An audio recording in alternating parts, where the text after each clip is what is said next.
welcome back to the Artlife YouTube channel. I'm Mrs. B and I'm an art teacher from Melbourne, and I decided to put a whole lot of lesson ideas into videos for you to do some art at home.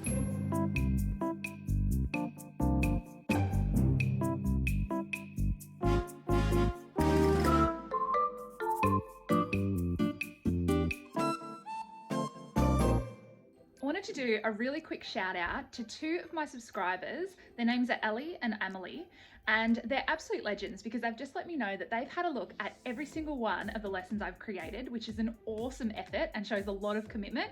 So thanks to you two legends. Today, I'm going to show you how to create some awesome pictures of Disney princesses.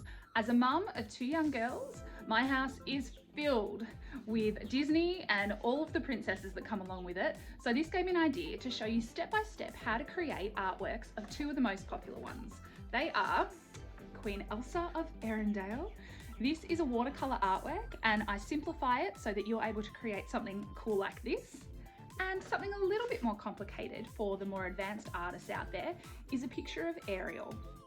Now this is a more complicated drawing as well as painting, but feel free to have a watch and have a go. All you'll need for this beautiful painting task is some watercolour paints. You'll also need a pen for some finer details and some watercolour paper. You can use normal paper, but watercolour paper is a bit thicker, so it means that you'll be able to use the water a little bit better.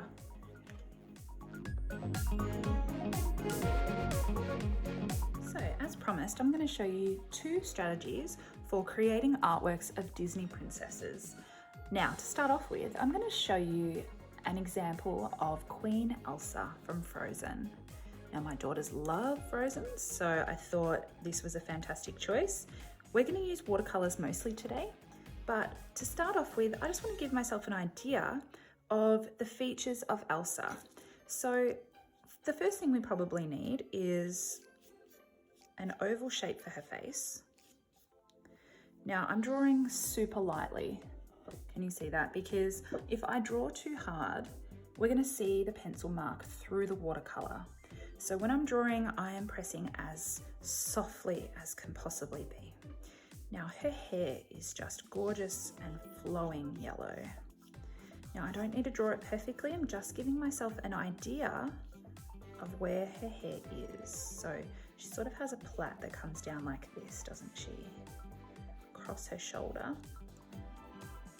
like that. Nice and long. The reason I'm not drawing details today is because we're going to let the paint do the talking. We're more so doing a suggestion of where everything is rather than giving all of the information. I'll show you what I mean. So I might now draw her arm and hand coming up like this. She likes to use her hand to create magic, which will kind of come out here. And so she's got a very petite, delicate little hand, which I'll just give myself a bit of information that it comes up like that. All right, when it comes to her dress, her gown has a beautiful cape flowing at the back, doesn't it? And that sort of comes around like that. And her dress comes down like this as well. All right, you might not really be able to get a full understanding yet of what I'm drawing, but that's okay. You'll see what I'm going to do soon. All right, so I've got a fair outline, an idea of where everything's going to go. Now I'm going to use my watercolors to fill in some paint. Now, I'm going to start by doing her face, and I'm going to use quite a bit of water because I want it to blend really nicely. So I'm firstly just painting the face and neck area with some water. And now I'm going to just dab in some sort of skin colour there. The fact that we paint the water first means that the watercolour, when popped down, it blends and bleeds really beautifully. And there we just have a bit of a suggestion that that's her face. We're not drawing any eyes or mouth or nose or anything, we're just giving everyone an idea of where her face is. There. I'm going to do the exact same thing with her hair now, and I'm going to just paint with water, but this time obviously I'm going to use more of a yellow, and this is sort of a loose painting or drawing today, so I'm happy if these colours kind of blend and bleed together.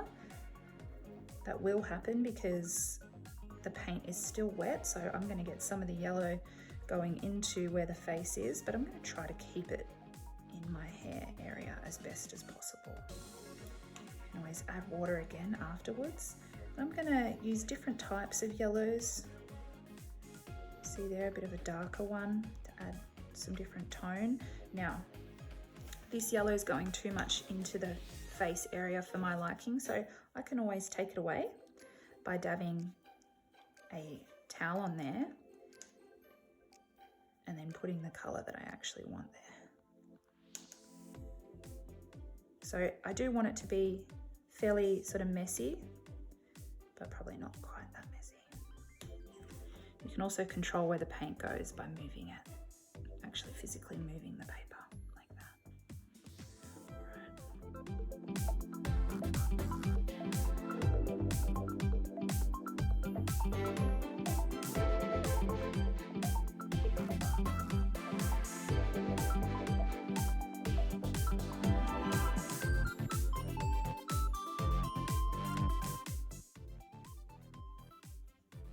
Notice when I've done her hand, I haven't overthought it, I haven't drawn every single finger. I've almost done like a V shape there to show her fingers and her thumb. As I said, this is a very loose, almost impressionistic interpretation of an artwork of Elsa, so it doesn't in any way need to be perfect. Let's move on to her dress. It's a beautiful light blue colour. Again, I'm going to paint with the water first.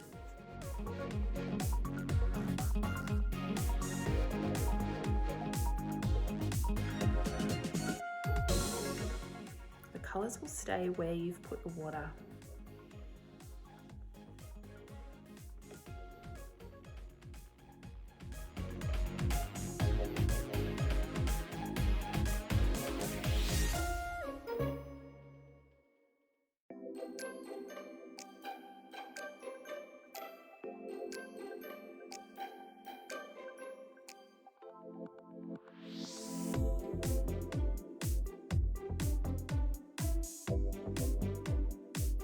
Now that the skin colour up here is now dry, I'm able to paint a little bit closer to it. So I'm going to do the rest of her dress now.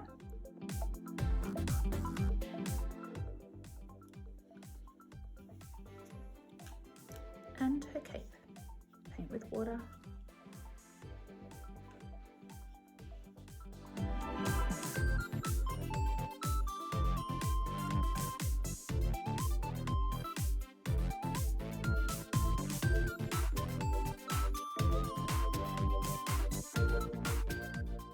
Now I know Elsa's cape doesn't really normally have purple in it, but I needed to distinguish it and separate it from her dress. So I've just added a bit of purple in there to make it look like a different section. In with water, then add the paint. Let the colours play together like that.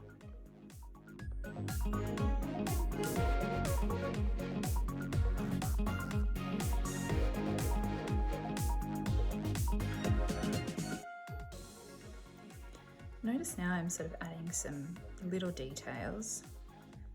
The paint's still wet, but I'm adding some tiny little dots so they blend and bleed out really beautifully to create a little pattern on the dress.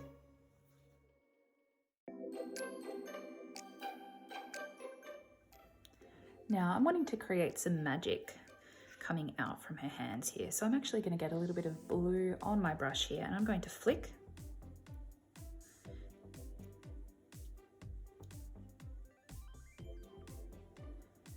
So that the magic is coming out of her hand. And I'm going to add that flickery kind of detail to her dress and around. Remember, this is very loose kind of drawing, so adding splashes and details like this sort of just add to the idea of the artwork. It's sort of meant to be a little bit messy and suggestive.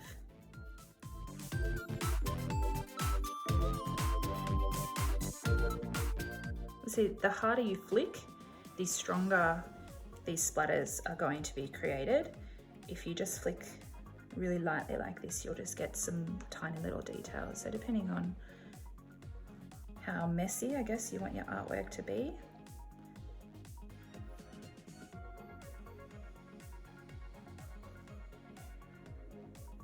I'm going to teach you another strategy now for drawing and painting a Disney princess. However, this time I'm not going to make it as loose and messy. It's going to be a lot more structured, and we're going to add finer details with a fine liner. So I'm going to do Ariel sort of sitting on a rock, and always need to start with sort of the face. Her body will come down here, and her legs, well, not her legs, her tail will sort of come down like that. Her arms will sort of reach over like that. So that's the basic structure. Anything that you draw can be broken down into simple shapes. So I've done an oval, another oval, another oval, and another one here. So that's all we're doing to start off with. Now we need to add in some finer details to actually turn it into something that makes sense. So here are her arms are coming to hold here. It's not going to be a perfect drawing because I just want to teach you the basics, but her tummy kind of comes in like this. She's fairly skinny, and I believe her tail will sort of start there. So that's her bottom and her legs coming up, and then her tail will sort of come down with her tail coming out like that. Now her beautiful red flowing hair comes around like this.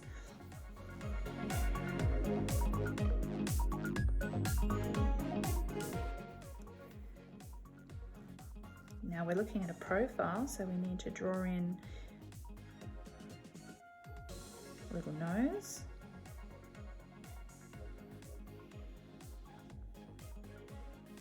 Now the rocks,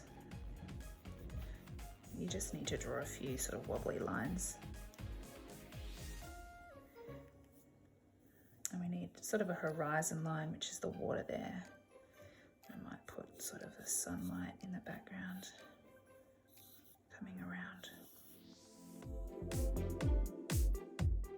This is my basic drawing of Ariel. Adding some details after I've done some basic shapes. I'm now going to lock it all in with a waterproof pen. Notice this one is a waterproof, quite a fine point pen that will work the best. I'm going to add in all the details that I want to keep and not draw any details that I would like to erase.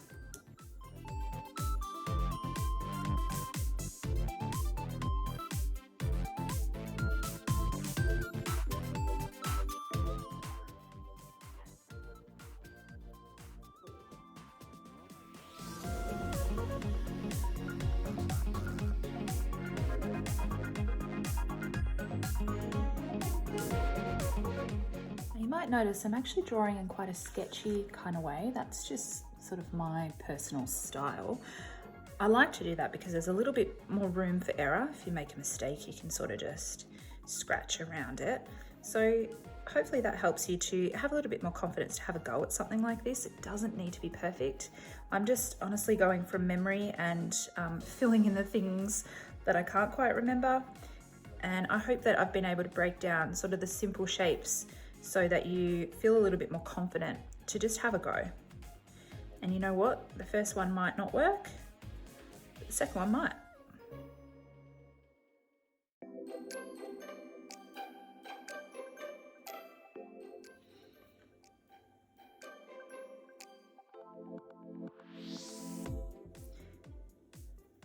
Now, speaking about this sort of sketchiness, look closely at the hand.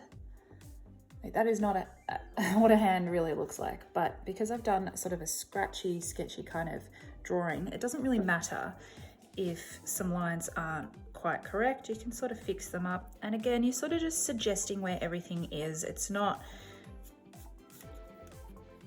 a perfect drawing as if you worked for, you know, Walt Disney.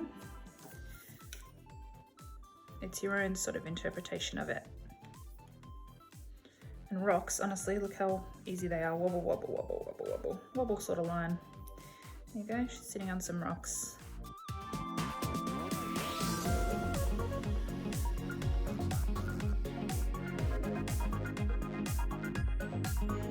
A really important part of learning to draw is learning to sketch. Notice that all my pencil marks were easily able to be rubbed out, making my artwork much neater now that I could get rid of those pencil lines. And it's because I sketched really, really lightly.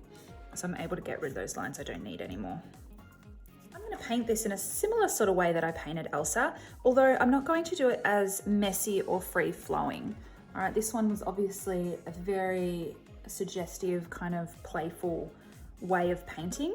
I am going to stick within the lines a little bit more, but I'm going to let the colors play a little bit too. So with this type of painting where you want the colors to stay within their areas, you do need to be a lot more careful. Notice I'm not putting water down first because I don't want the colors to spread too much. I actually want them to stay within their sort of designated areas. You may also notice that I'm using a very fine brush, and that's helping me to paint with a nice level of detail and control. So you might have noticed I painted a bit of this skin color onto her face, and I've actually spread it out fairly far.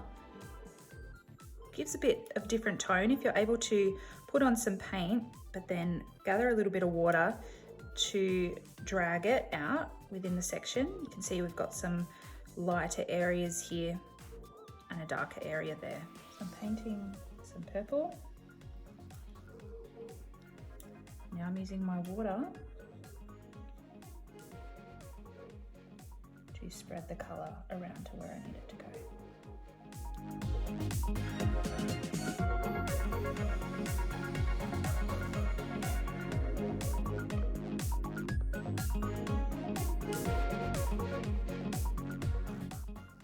I'll show you that idea again. So I've painted the green and now I'm just painting with water and bringing the green with me.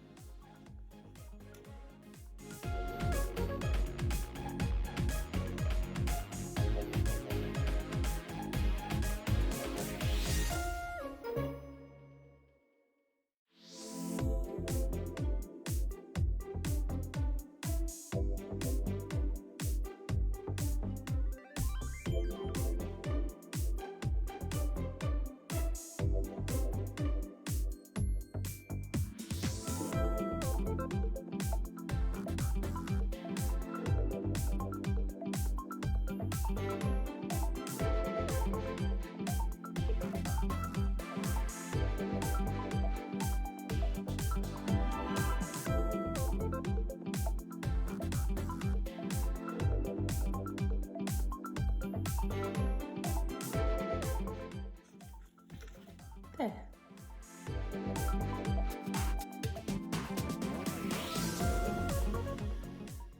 So obviously two very different techniques, but using similar materials. This one we're letting the paints blend together and be a lot more random and free-flowing. Whereas with this one, I needed to be extremely careful to keep the colours within their sections. But I also still used water to let the colour spread around where I needed it to go.